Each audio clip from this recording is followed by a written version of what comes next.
So I'm here in the house. It is open house day, and I don't know why I'm about to cry. It's very, very emotional. Just keep reminding myself that, it's plaster and wood, and I'm about to start another journey with some more plaster and wood. That's gonna be really great. And so I hope, I'm setting my intentions today, that I hope that when people come in, they see all of the energy. I hope that they feel the energy that was in this place, the laughter, the joy, and sweat and tears. Not many tears, actually. Not many tears at all. Been here for 5 years, and it's time to move on to the next journey.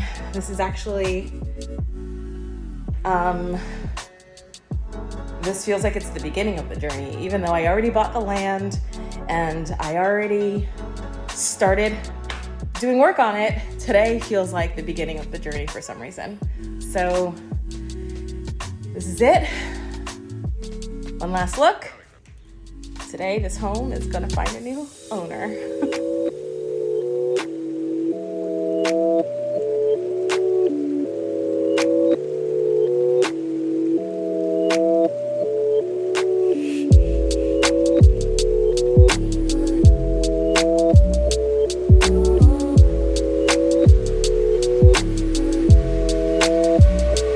So then, why?